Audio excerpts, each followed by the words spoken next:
So I received this question the other day, and I wanted to come on here and discuss this in more detail because I know that so many of you, because same thing happened to me, must experience the same.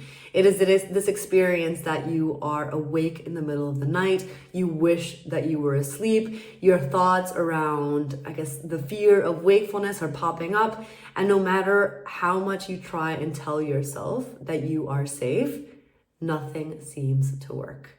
If you're new to my channel, my name is Fiona. I used to be a chronic insomniac, and this was by far the worst experience of my life. So I now help other people recover from insomnia holistically. Before we dive into this whole idea around reasoning with our mind, it is so important to remember what insomnia actually is. So whether you have difficulties falling asleep or staying asleep, these are simply symptoms of the bigger picture, which is the misidentified threat of wakefulness. The fact that you are not sleeping seems somewhat threatening to your survival. Our survival instinct is our primary focus as humans. Our instinctual nature means that everything we're going to do in life is going to be in a way to protect ourselves from either any future unwanted situation or emotion. In this scenario, our brain is trying to warn us that wakefulness and not sleeping is something that could be a threat to that survival, right? So the fact that we have created this almost like, I guess, identified threat means that we're triggering our flight or fight response. This can show up in so many different ways. This could be like sadness, anger, anxiety, fear, you name it. There are so many ways that this fear can be manifested in an emotional response, but it always comes down to this same primary rule, right? That everything we're doing is trying to ward off any future unwanted experience.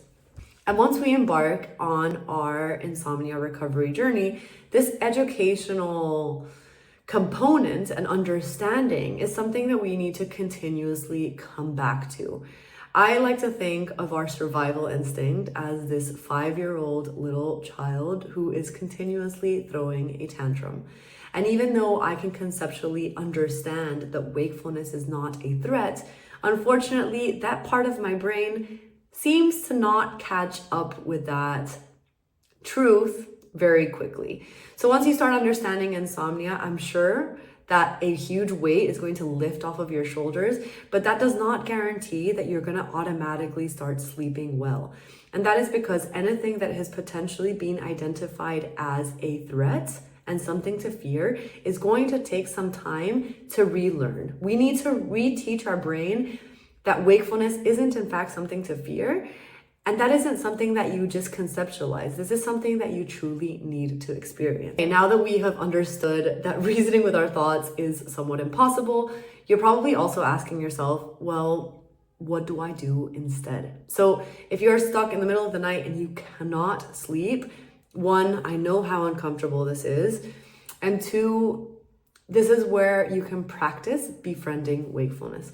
Befriending wakefulness, again, is not an act. It is something you embody. It is something where you are teaching yourself that wakefulness is, in fact, something that you do not need to fear. By shifting your attention from making yourself sleep and doing something with the outcome of making sleep happen into simply allowing and accepting the experience, you're actually starting to listen to your brain. By listening to your brain and the alarm bells and the signals that it is telling you, you can actually start to experience that what it is telling you is not real. And when you start to experience these things and when you start to truly embody them, you will start to notice that your thoughts will shift automatically. You may have the odd thought around wakefulness being something to fear, but more often than not, you will probably have thoughts around, well, your sleep is disrupted. What can I do in this situation to make myself comfortable? I know that tomorrow will be fine. You will start to realize that you do not need to reason with your thoughts because the thoughts will actually resolve themselves. And they resolve themselves when you truly accept wakefulness and you embody that experience as something that you do not need to struggle with. Anyway, I hope that somewhat made sense. Please let me know if it did. Please drop me a like and a comment in kind of like the section below. If you are ready to kickstart your journey, I will also link a 5 days to better sleep email series. It is packed with so much content and so much information that I wish I had first found when I was struggling with insomnia. And if you ever have a specific question or need any support, feel free to reach out to me on Instagram. I am very responsive and I'm happy to answer anything that you may be struggling with. Anyway, see you soon.